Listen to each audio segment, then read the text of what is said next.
বন্দরনগরী চট্টগ্রামের হৃৎপিণ্ড কোতোয়ালি এলাকায় আলমাস হলের পাশে মোহসেন আলিয়া ট্রান্সপোর্ট দীর্ঘদিন সুনামের সাথে ব্যবসা করে আসলেও সম্প্রতি চাঁদাবাজি, নৃশংস হামলা সহ নানা ধরনের ভয়ঙ্কর পরিস্থিতির শিকার হতে হয়েছে। সেই ভয়ঙ্কর পরিস্থিতির কথা তুলে ধরে নিজের জীবনের নিরাপত্তা চেয়েছেন ভুক্তভোগী। মোহসেন আলিয়া ট্রান্সপোর্টের স্বত্বাধিকারী আব্দুল আওয়াল রনি বলেন, আওয়ামী ফ্যাসিস্টের আমলে আমি বিভিন্ন নির্যাতনের শিকার হয়েছি। আমি অসুস্থ থাকায় আমার থেকে জোরপূর্বক স্বেচ্ছাসেবক লীগ নেতা শাহজাহান রুবেল ও তার ভাই জুয়েল স্টাম্পে সাইন নেয় এবং চাঁদা আদায় করেছে।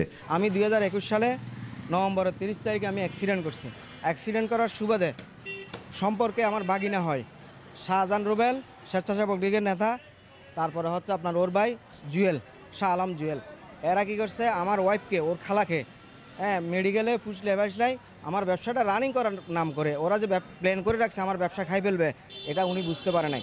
বলছে যে কি আঙ্কেল সুস্থ না হওয়া পর্যন্ত আমাদেরকে আমরা ব্যবসাটা চালাই নিয়ে যাই, লাভ লস আমরা মেনে নিব, লাভ হইলেও আমরা নিব, লস হইলেও আমরা দিব।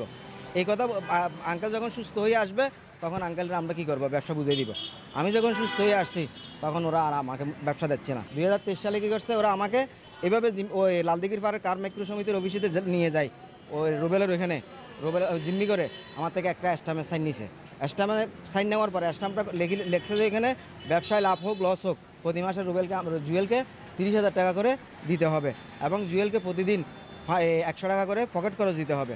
তারপরে বলছে যে কি আপনার এখানে যে আমি গাড়ি দাঁড় করাই ওই জন্য প্রতিদিন ডেলি 500 টাকা করে ওদেরকে দিতে হবে। 5 আগস্টের পর আমি আর চাঁদা না দিলে আমাকে নানাভাবে হুমকি দেন। এক পর্যায়ে স্থানীয় স্বেচ্ছাসেবক দল নেতাদের দিয়ে আমাকে ভয় ও চাঁদা দিতে বলেছে। চাঁদা না দিলে তারা তার দলবল নিয়ে আমার ব্যবসা প্রতিষ্ঠানে হামলা চালায়। তার প্রেক্ষিতে আমি নিরাপত্তার কথা চিন্তা করে আমি চট্টগ্রাম প্রেস ক্লাবে সংবাদ সম্মেলন করি। সংবাদ সম্মেলন করার পর আবার আমার উপর হামলা করে। আমি এই ঘটনার সুষ্ঠু বিচার চাই। এই এখন যখন আওয়ামী লীগ সরকার যাওয়ার পরে আমি ওদেরকে ওই টাকাটা দেওয়া বন্ধ করে দিই। বন্ধ করে দেওয়ার পরে ওরা আমার উপরে ক্ষিপ্ত হয়ে যায়। বিভিন্ন সময় আমাকে ফোন দিয়ে হুমকি দেয়, দামকি দেয়। আমার ওয়াইফকে ফোন দিয়ে হুমকি দেয়, তোর জামাইরে অঙ্গজ্জুম অঙ্গজ্জুম এগুলি বলার পরে এরা কী করছে, এই এখন কিছু কিছু বিএমপির লোকের সাথে যোগাযোগ করছে এরা, মানে এদেরকে আমার ব্যবসা ওরা বলতেছে ওনাকে তুলে দাও, আমি তোমাদেরকে 50% শেয়ার দিব। এরকম বিভিন্ন জনের কাছে গেছে। এরা হচ্ছে আপনার এই যে প্রথমে গেছে আবিদ নামে একটা ছেলের কাছে এনএত বাজার। আবিদ আমাকে ডাকাইছিল, ডাকাইরা আমার বিস্তারিত যখন জানছে ওদেরকে বলছে যে কি ব্যবসাটা মূলত হচ্ছে ওনার, আপনারা এভাবে ঢুকছেন, আপনারা পঙ্গু মানুষ, ওনার সাথে আপনারা এভাবে করতে পারেন না, আপনাদেরকে আপনারা সরে যান, ওনার ব্যবসা ওনারা করতে দেন। এই ঘটনায় তিনি কোতোয়ালি থানায় একটি সাধারণ ডায়েরি করেন। জানা যায় স্বেচ্ছাসেবক লীগ নেতা শাহজাহান রুবেল ও তার ভাই জুয়েলের নেতৃত্বে ছাত্রলীগ যুবলীগের সন্ত্রাসীরা 5 আগস্ট লাঠিসোঁটা হাতে নিয়ে ছাত্র জনতার উপর হামলা চালায়।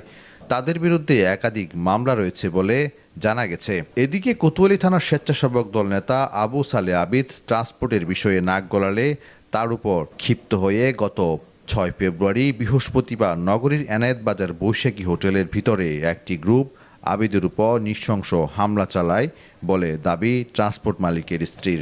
সত্য কথা যখন আবিদ ভাই জানছে তখন আবিদ ভাই যখন ওদেরকে করে দিছে, মানে ওদের কথায় বাদ দিয়ে দিছে, তখন আবিদ ভাইয়ের পিছনে ওরা লাগছে। লেগে কী করছে, সোনামানিককে ধরছে, মানে ওর ধরছে, সোনামানিককে পাড়ার ছেলে, ওর নাকি ছোটো কালের বন্ধু, ওকে ধরছে। ধরে তারপরে এখন আমাদের আবিদ ভাইকে এখন দিছে, এই ধরাই দিছে ওকে। ওকে হামলা করছে, ও হসপিটালে ভর্তি ছিল। তবে হোটেল মালিক বলেন আবিদ ভাই নাস্তা করছিল, হঠাৎ 30-40 জন লোক তার উপর হামলা করতে এসেছে, যা সিসিটিভি ফুটেজে দৃশ্যমান। ঘটনা আসলে এখানে ওই আবিদ ভাইকে তো অবশ্যই আমরা চিনি। উনি 9:45 উনি নাস্তা খাওয়ার জন্য এখানে বসছিল 3-4 জন বন্ধু নিয়ে। বসার পরে তো উনি ওই আমাদের গ্লাস আছে, গ্লাসের রাস্তা থেকে দেখতেছে 30-40 জন ছেলেকে দেখে উনি ওই মানে দোকান থেকে বের হয়ে সিঁড়ি দিয়ে নামছিল, ওখানে 30-40 জন ছেলেকে দেখে উনি উপরের দিকে চলে গেছে। এদিকে আবিদের বাবা বলেন, রাজনৈতিক প্রতিহিংসার কারণে আমার ছেলের উপর নৃশংস হামলা চালানো হয়েছে। ওরা আমার ছেলেকে মারতে মারতে রানীপুকুরে ফেলে দেয়। ওদের উদ্দেশ্য ছিল আমার ছেলেকে হত্যা করা। আমি এই ঘটনার সুষ্ঠু বিচার চাই। এরা মূল উদ্দেশ্য নিয়ে আইছিল তো আমার ছেলেকে হত্যা করার জন্য। কারণ এখানে একটা ট্রান্সপোর্ট নিয়ে গন্ডগোল হয়েছিল ইসলাম পুলিশের এখানে, ওটাতে আর্মি সব আইছিল। তারা ওখানে চাঁদা চাইছে 40%। আমার ছেলে বলে এটা আমার আত্মীয়, নইলে তোমরা যদি এটাতে চাঁদা যদি খুঁজো আমি বড় নেতাদের কানে দেব। এটা নিয়ে অনেক বাড়াবাড়ি হয়েছে। বাড়াবাড়ি হওয়ার পরে এখানে সোনামানিক ছিল, শামসুর ছেলে সানি ছিল। এটাতে কেন্দ্র করে এরা হায়ার করি আমার ছেলেরা মারার জন্য, ওখানে চাঁদা বসাতে পারেনি। এটার কেনা তোলার জন্য আমার ছেলেকে হত্যা করার জন্য তারা দলবদ্ধভাবে বৈশাখী উডলের উপরে আমার ছেলে নাস্তা করতেছিল, ওখানে যেন আক্রমণ করছে। কারণ এদের মূল আমার ছেলেরা পুকুরে ফেলার পরেও এরা রেহাই দেয়নি, ওখানে ইট পাটকেল মারতেছে। আমার ছেলে ফানিতে জামা ভারী হইতেছে, যে জামা কুলি ফেলছে, জুতা কুলি ফেলছে। তারপরে রেহাই দিন আমাদের ফারা ছেলে একটা জাপ দিছে, ঝাঁপ দেওয়ার পরে ওনাকে তুলে আনছে। তুলে আনার পরেও ওনার সিনার উপরে লাথি মারতেছে। যেটা আপনার সোনামানিকের ভাই, যেটা সাধারণ সম্পাদক স্বেচ্ছাসেবক দলের, ওনার ভাই 2-3 ভাই মিলে সিনার উপরে লাথি মারতেছে। বমি আইছে, তখন আমার ছেলে অজ্ঞান হয়ে গেছে। যা আমার ফারা ছেলের এখান থেকে তুলে নিয়ে যেতেছে, ওখানেও মারতেছে, যে নিয়ে যেতেছে তারইও মারতেছে। এইভাবে বেহারমতিভাবে ফিটাফিটি শুরু করছে এরা। তবে এলাকাবাসী বলছে, এ ধরনের ঘটনা কারো জন্য শুভ লক্ষণ নয়। এই ঘটনার সুষ্ঠু বিচার দাবি করেন এলাকাবাসী। করছে ওইভাবে তো মারা যায় না। এখন ওইখানে অনেকজন ছিল, কেউ বাজাচ্ছে না ওরে। এখন কী জন্য বাজাচ্ছে না সেটা আমি জানি না। এখন আমার এলাকার ভাই বাদার ওইটা সাহস করে আমি নামে ওরে উদ্ধার করলাম এখানে, তারপর মেডিকেলে পাঠাইছিলাম। এটা একটা অস্বাভাবিক ব্যাপার। এটা তো একজনকে মেরে ফেলা, একেবারে ধরাশয় করা থাকলে তো আরেকজন বাঁচাবার চেষ্টা করতে, সেটাও করে নেই। সুষ্ঠু বিচার চাই সবার কাছ থেকে, যেটা সত্য হয় সেটা চাই।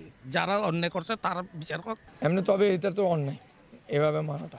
শুনছি যে আবিদকে এখানে ফোলা বানিয়েছে, এখানে ফেলে মারছে, পাথর মারছে। এটা অজ্ঞানে যে বেঁকে আমার সব বড় বাইরেরা হসপিটালে নিয়ে গেছে। পোলা বানগুলো চেনা যায় না। চাঁদাবাজির বিষয়ে কোতোয়ালি থানার স্বেচ্ছাসেবক দলের সদস্য সচিব আব্দুল আল হাসানের সাথে মুঠোফোনে যোগাযোগ করা হলে তিনি প্রতিদিনের কাগজকে বলেন, মোহসান আলিয়া ট্রান্সপোর্ট শেয়ার নিয়ে বিরোধ মিটিয়ে দিতে গিয়েছি, কোনো চাঁদাবাজি করতে যায়নি। এছাড়া আবিদের সাথে আমার কোনো বিরোধ নেই। সামাজিক যোগাযোগ মাধ্যমে পোস্ট দেওয়াকে কেন্দ্র করে এলাকার ছোট ভাইদের বিরোধের কারণে এই ধরনের ঘটনা ঘটেছে। এটার মালিক হচ্ছে আপনার 40% আব্দুল মাহবুব রনি, 60% হচ্ছে শাহ আলম জুয়েল। আমি আর সানি গেছিলাম বিচারক হিসেবে তাদের মীমাংসা করাই দিতে। শাহ আলম জুয়েলকে অনেকদিন, আপনার প্রায় 7 মাসের কোনো হিসাব দেওয়া হয় নাই এবং তাকে বিভিন্ন জন দিয়ে হুমকি দুমকি দেওয়া হয়েছে। তো সমাধান প্রায় শেষ পর্যায়ে সাংবাদিক সম্মেলন করছে আমাদের বিরুদ্ধে কারো প্ররোচনায় পড়ে। আমাদের এখানে এলাকায় একটা সমস্যা হয়েছিল, ওই সমস্যার রেশ ধরে আমাদের বিরুদ্ধে সাংবাদিক সম্মেলন করাইছে। বউয়ের বড় বোনের ছেলে এই শাহ আলম জুয়েল, যে ওনার পার্টনার, সে 60%-এর, তার সাথে একটা সমঝোতা বৈঠক অলরেডি আমাদের মুরব্বীরাও ছিল, আমরাও ছিলাম। সমাধান হয়েছে প্রায় শেষ পর্যায়ে। আমাকে চাঁদাবাজ যেটা বলা হচ্ছে সেটার জন্য আমি মানহানিকর মামলাও করতে পারি। আমি তো চাঁদা দাবি করার মতো ছিলাম না, আমার বাপের জমিদারি আছে, আমি কেন চাঁদা দাবি। এই ঘটনায় সিএমপির কোতোয়ালি থানার ওসি আব্দুল করিম বলেন, একটি পক্ষ মামলা করেছে, অন্য একটি পক্ষ এখনো কোনো মামলা বা অভিযোগ দেয়নি। পক্ষ আমাদের থানায় মামলা করবে, আরেক পক্ষ থানায় আসে নাই, হয়তো বা তারা হয়তো কোর্টে মামলা করতেছে, এরকম মনে শুনছি। ওদের পক্ষ থেকে আমাদের কাছে এজাহার দেয় নাই, তবে ওরা মানে এজাহার দেবে সম্ভবত। তবে স্থানীয় সূত্র বলছে, রাজনৈতিক প্রতিহিংসার কারণে এই ধরনের ঘটনা ঘটেছে। তবে অনেকের দাবি, আবু সালে আবিদ গ্রুপিং রাজনীতির শিকার হয়েছেন। নিউজ ডেস্ক, প্রতিদিনের কাগজ, চট্টগ্রাম।